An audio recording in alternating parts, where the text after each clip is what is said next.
Hi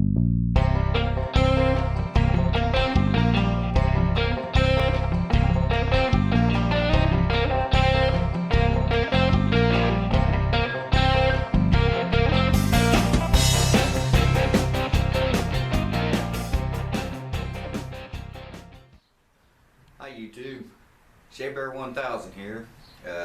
We're here in my garage. Yeah, I said my garage. I've got a little tiny garage, maybe big enough to fit a small car in. But what we're going to do today is, I don't know if you guys have been following the videos I've been making on the Curtis lawnmower or not, but what we are going to do today is we're going to try to get some of that back together, and to do that I bought some of this stuff because it's for the head gasket. Now I can order the head gaskets online.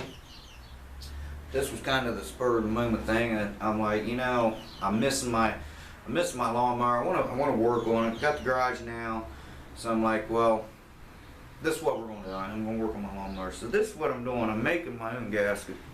See if I can get this thing to focus in on this. And if you guys ever use this stuff or not, I bought it at Napa. It's like 11 bucks for that big sheet of it over there.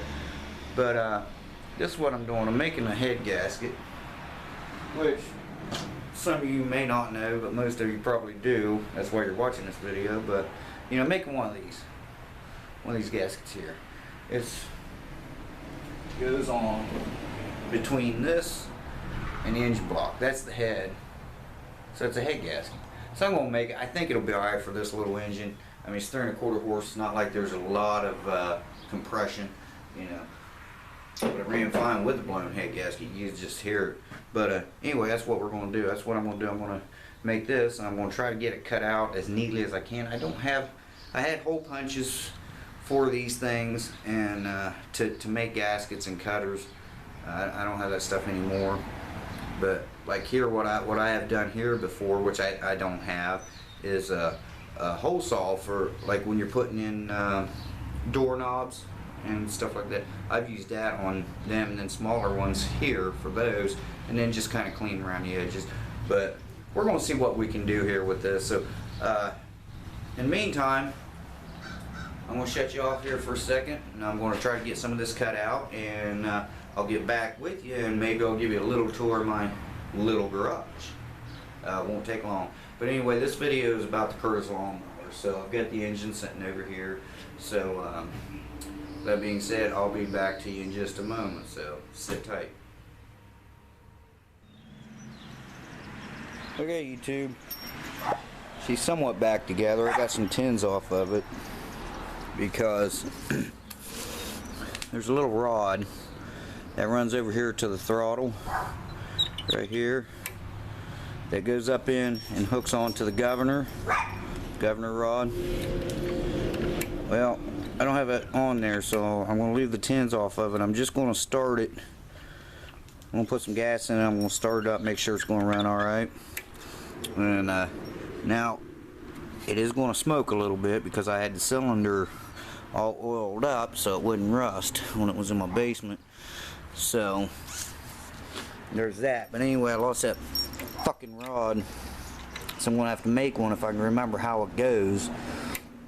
I've made it before, but just pain in the ass, because then I got to put the top back on, start it up, see if it's working right, and then take the top back off if it ain't, and you know, if it's giving it too much throttle, or you know, if it's longer or shorter, because it's got to come over and up, and it's a real weird shape, almost damn near like a Z pattern. But so we're getting ready to fire this up. Pooh went to get me some gas, and I'm gonna put a little gas in it, and I mean, I can still start it without the governor. I'll work the throttle right here, since I don't have to go clear back up here and pull start it. I can just crank it, work the governor right here, you know. Of course there's a choke, but as soon as I get that fixed, then might be ready to run. I was gonna paint it, but I don't know, it's got so much damn character. It's definitely going to be cleaned up. I may pull the engine off. You can have the engine off this thing like 1.5 minutes, so, and then just shoot the engine. Then I might paint it. We'll see. But let's get it running, make sure it's going to run all right first, and then we'll go from there. So I'll be right back with you here in just. Oh, I want to show you guys a real neat trick. These lights here that come on those, like those things, some kind of lights, you know, that are like right there, them yard lights. And when you get these, you know, they're cheap. A lot of times you can get them for $1 a piece. What happens is when they quit working, it's these batteries. What I did was I just wanted to make sure it worked, so I pulled a battery out and stuck it in my regular battery charger up there for my cameras. And what the hell is all over this lens? I'm sorry guys, I just now noticed that.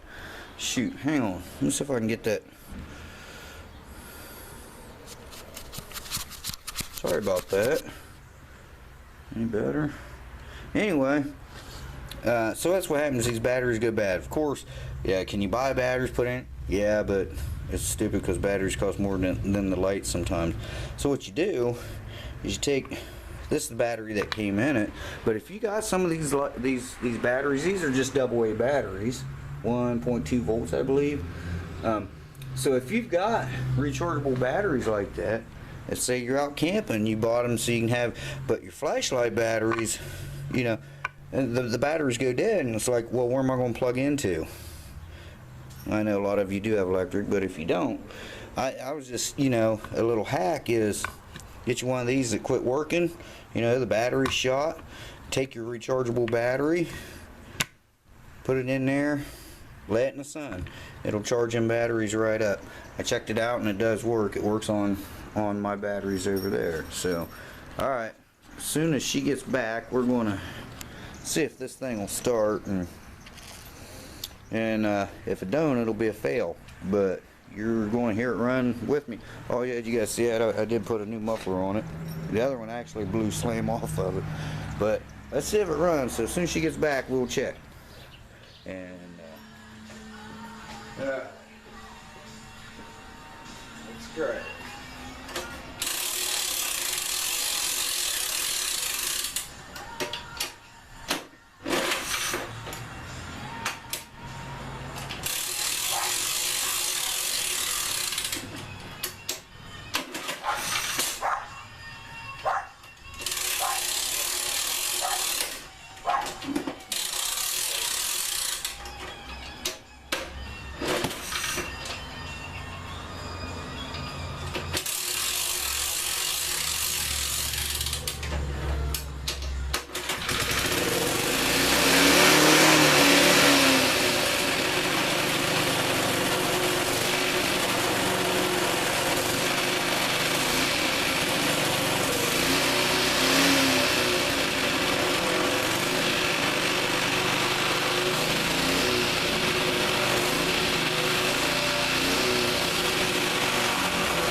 Hi guys.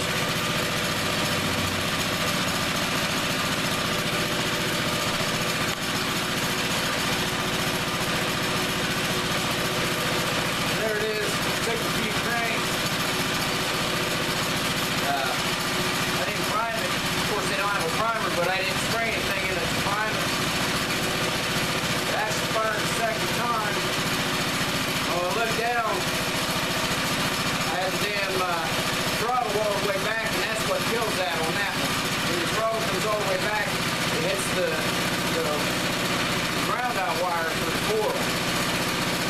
That's why when I moved it forward, it backfired. So, because it was sucking gas in, but it couldn't run, so that kind of shut off. So there it is, it's sitting. I don't know how long, but it's running again. It's not smoking as bad as I thought it would.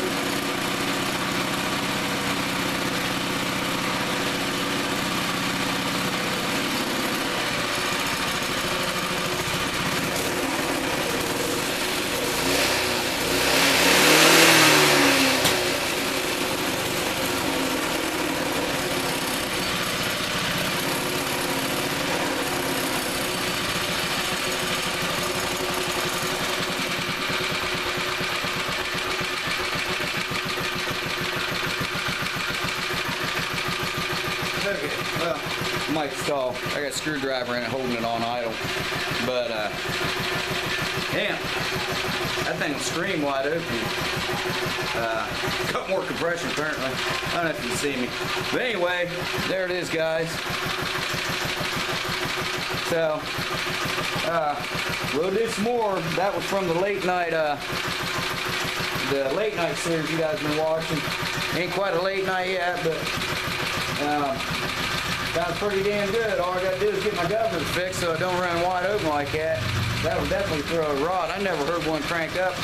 A Briggs Stratton will not wind up like that one. That thing's pretty cool. If it was a side shaft engine, make a good go-kart engine. But anyway, guys, there it is. It's running again. We'll have more on that later, I'm sure. So there we go, guys. Thanks for watching. As always, stay safe. If Pooh Bear was down here, she's in the house. She would say Pooh Bear out, and I'm going to say Shea Bear, I'm going. Thanks for watching, guys. See ya.